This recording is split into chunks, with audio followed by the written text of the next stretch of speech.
I'm real. Hey fam. Thanks for coming to my VTuber debut. I'm Melody. I bet you have a lot of questions. Meet Melody, a 3D rendered avatar voiced and acted by a real girl who otherwise has no physical body at all. In a short amount of time, Project Melody, as she's called, has taken the world of online streaming by storm, frequently rising to the most viewed channel on Chatterbait, now verified on Twitter, garnering thousands of viewers on Twitch, producing videos on YouTube, and yes, even making an OnlyFans account. This is bad. This is very, very bad.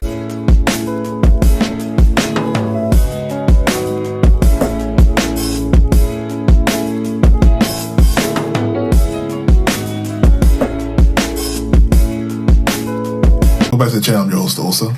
Today, but before we go on to that, don't forget to like, comment, share, subscribe. Hit the bell next to the subscribe button so that you get a notification whenever I drop a new video out. And yeah, I know a lot of people are not subscribed. Hit the subscribe button. Make sure you subscribe and join the ever so growing family here at Call It a Spade.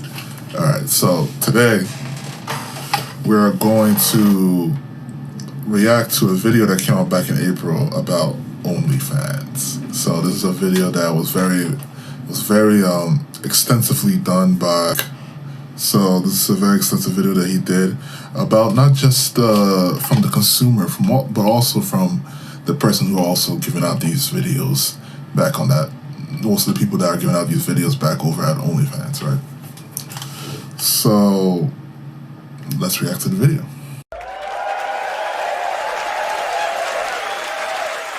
Today, I want to talk with you about 3 different types of men. The first are simps, men who will put any girl on a pedestal. The second are introverts, men who are not the most socially successful. The third are nice guys, guys who will do anything for other people.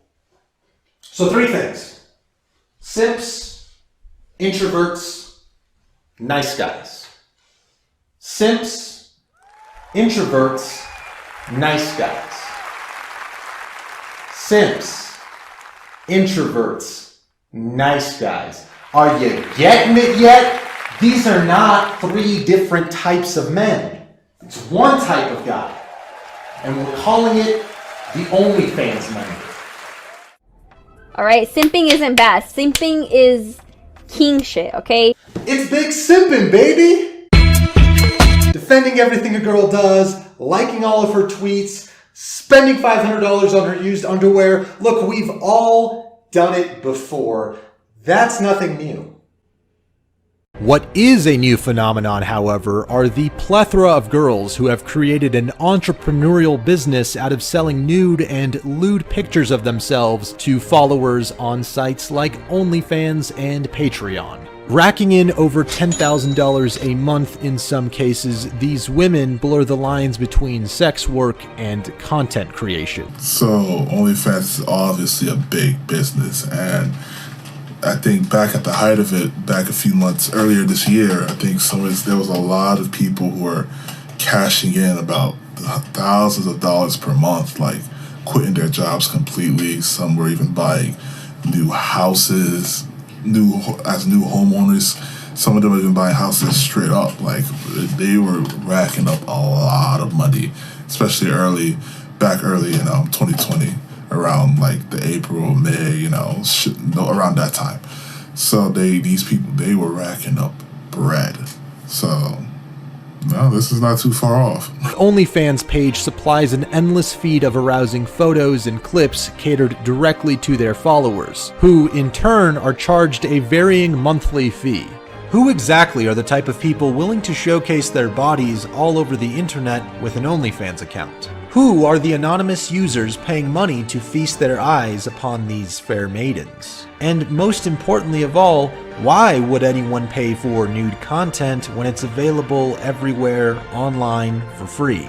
In order to get down to the bottom of this, I've spoken with several prominent OnlyFans models who shared their stories with me. I've also had the opportunity to speak with a couple earnest and open followers of OnlyFans accounts who provided insight from the perspective of a subscriber. On the surface, OnlyFans and sites like it seem like nothing more than a superficial exchange of money for FAP material. But I've come to learn that beneath this veneer, there's a dark thread tying together fans and models alike. Now, look, I know a lot of you want me to tear apart these girls. You want me to call them thoughts. You want me to call the men who pay for them simps and losers. And I could do that, okay? But nothing will change. No one will learn anything new. No, there are much deeper societal issues at play here. Maybe, instead of tearing each other down, we can help people. Did you ever think that maybe there's more to life than being really, really, really ridiculously good looking? I mean, maybe we should be doing something more meaningful with our lives. Like helping people.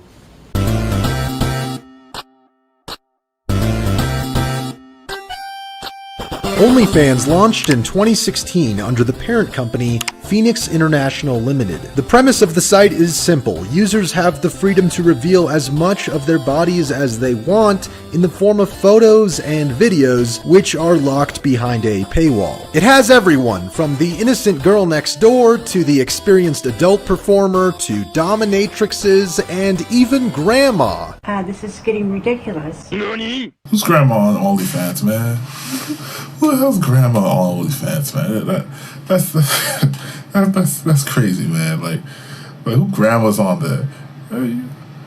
Get your grandma on OnlyFans. Oh shit, that's wild.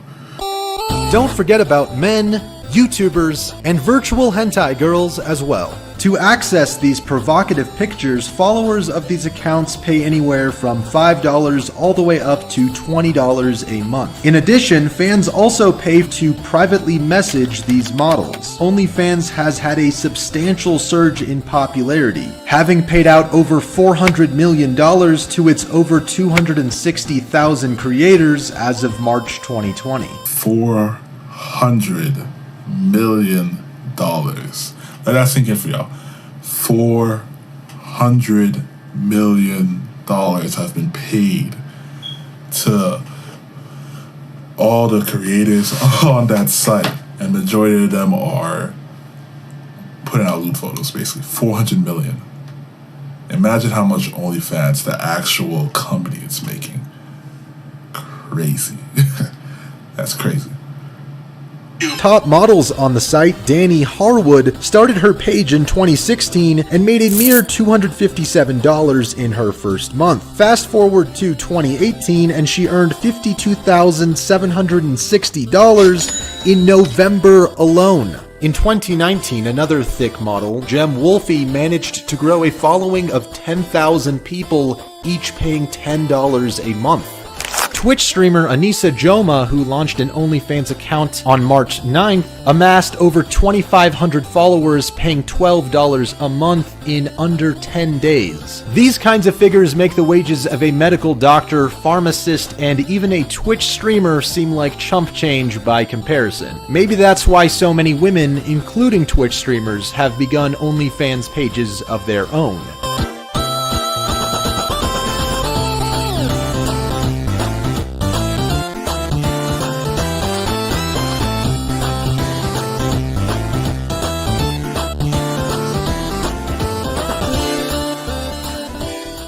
For the models I spoke with, the earnings from OnlyFans have been nothing short of a life changer. Right now, it's my main source of income. I'm making about $4,000 a month right now. I had a $4,000 dental bill because I needed my wisdom teeth out and I don't have insurance, and they covered it in like 2 weeks. I made like 17 grand in like a couple months. So it's much better than streaming, for example. It's much better than streaming ever period. Normally I make around 1,000, which is enough to, which is enough to pay the property taxes on this place and get food. and stuff like that. So you're really, relying on that, it sounds like. Yes, highly. Beyond simply looking attractive, there also seems to be a strong correlation between how much effort models put into interacting with their fans and how likely they are to have fans. That's probably the biggest thing that kind of attracts people to the sites, per se. It's the interaction. And I think obviously as this video goes on a little bit, I'll play a little bit more, but I'm not gonna play the whole thing. It's about 30 minutes long. You should definitely see the video. I'll leave the link down in the description so that you guys can see the whole video. It's a great video. Thoroughly done by Glink and great message at the end.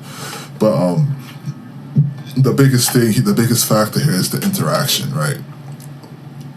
Besides compare it to all these like free porn sites that they have. Most of the time you go in there and you do what you gotta do, you get out.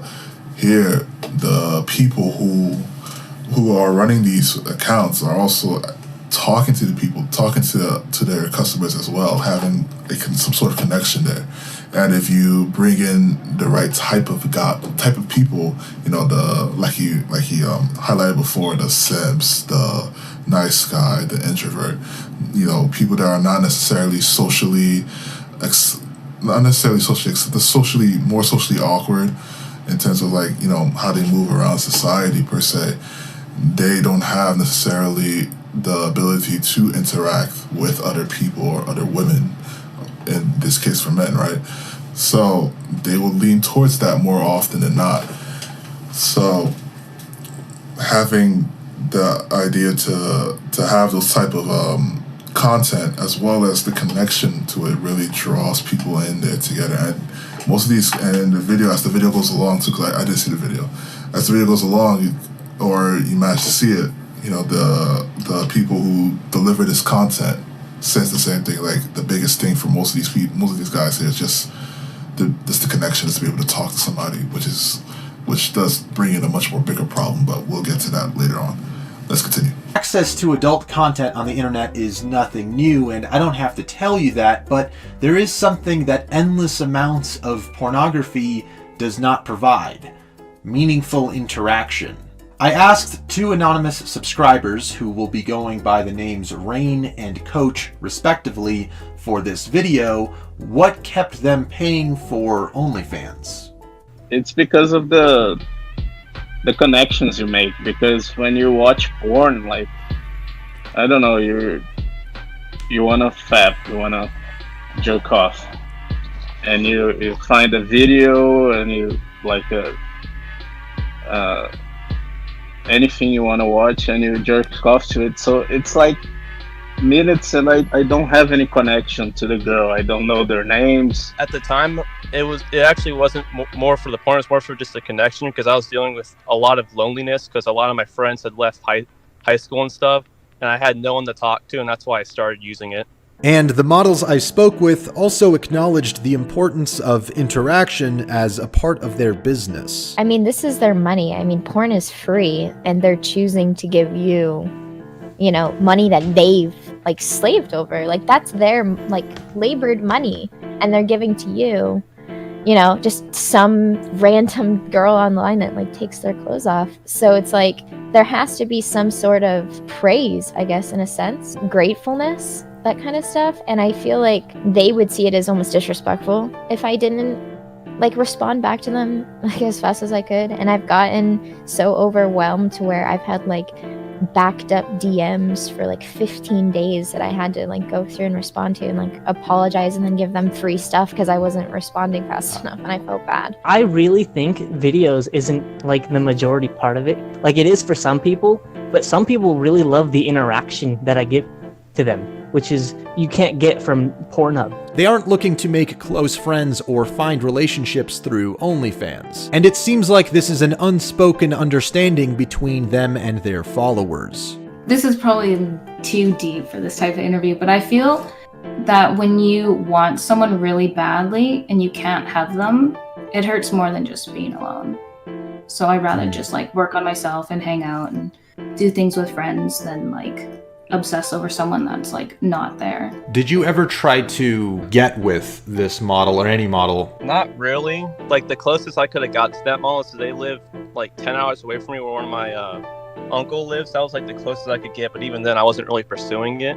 That happened on my weekends a few years ago. Like I tried to get with a model. Like it just scares the models, and it's not healthy. Mostly for you because you get obsessed. And I fell in love with a couple models before, and it's really unhealthy. Let me just kind of say this though, because I wanted to make a whole extensive video about this. I think it's a very important topic in terms of like just how detrimental that site is to people's minds, especially for men, because men are mostly the ones dominating in terms of the consumer through those OnlyFans sites, right? But I'll kind of say kind of wrap things up here. Just put it in a nice tight, bow tie. For you, as a guy, you have to come to the point where you have to make a change. You have to make a change. Like, you have to come to the realization that your situation or your state of mind or what you're going through right now cannot be continued. Like, you gotta come to the point where now it's almost annoying, almost to the point where it's like, okay, no, you gotta stop. You have to stop. You have to, because we live in a world where if you as a man are not, have some sort of stronghold or some sort of footing under you, the world will burn you. It will calmly burn you. And right now, you can start tomorrow. You can start whenever, really, to make that change. But I think us men, obviously in the back of our minds, we know there's a certain clock that's kind of ticking in our heads where it's like, if we don't have certain things going for us right now, it might be over for us, which is absolutely correct. And there's no ifs, ands, or buts about that. But what you're worrying about is not something that you should be worried about per se, right? I'm not saying that it's not something that's important to strive for in terms of like finding connections or like trying to find somebody worth being with or this, that, and the third. But one of the most important things you guys should really have focus on is having some sort of financial background, some financial standing towards you, because that in itself kind of defines you, unfortunately. I mean, as much as we want to deny that, it really does, because not only does that define you amongst society, but you cannot do anything without any type of financial backing. If there's stuff you want to do, or there's stuff you want to accomplish, it all revolves around money, unfortunately.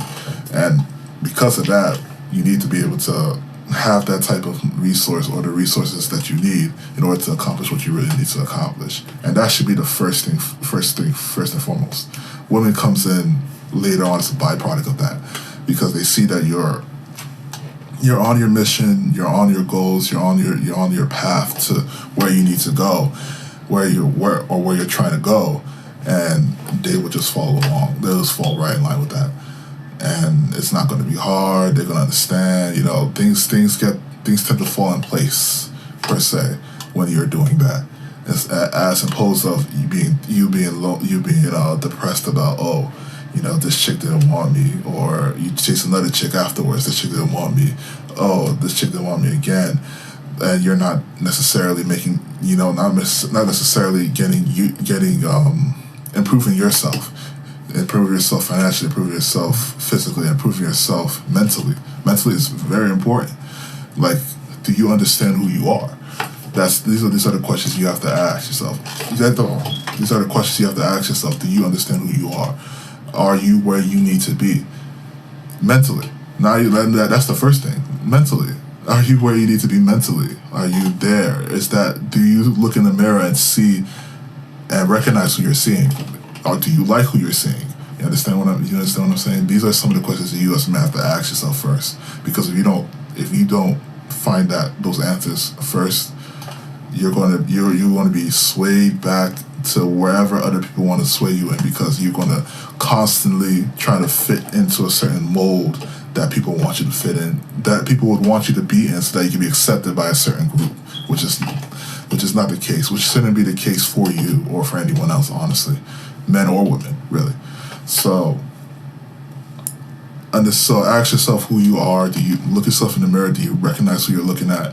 Are you where you need to be in life, and in any facet, but especially mentally? Are you where you need to be mentally?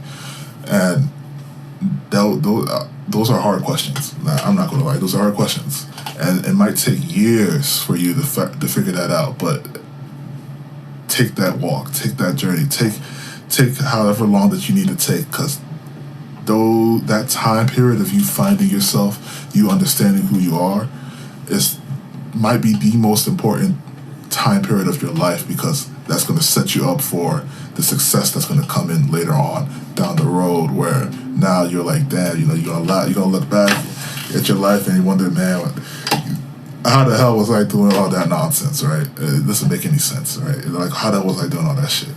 All right, that's the whole gist of it. All right, to wrap up, find yourself. That's what it is. Take that journey and find yourself. Fuck trying to find connections online. I know we're human. I know we're humans, and we crave for other human interactions, that we like to interact with people. Absolutely, but fuck all that. Find yourself first, so that you don't get easily swayed or pulled into certain situations that you don't want just because you didn't know who you were. And yourself will help other things fall in line for you. All right. So that's your video. Again, check out Glink. That video that Glink made, that we just saw. That video that we just saw by Glink, fantastic. I'll leave a link down below. Follow him on his YouTube site. I think he got some dope stuff, dope content on there. And thanks for watching, y'all. Once again, Happy New Year. I'm wishing y'all the best in whatever endeavors you guys are embarking. I wish you guys the best whatever endeavors you guys are embarking. Whether it's personal growth, health, financially, trying to get up in the corporate ladder, or whatever type of field you're in, regardless of whatever the situation is. I wish you guys the best in this new year. I wish you guys the best here in this new year in 2021. And until next time, guys, take care. 4 a.m. We're out of bed with the color-coded skies. Seem like always with this battle royal minds. She rises up with that warm, bright smile of hers. Felt like one of those days, like I'm the motherfucking treasurer. Like The Rock, I rose up.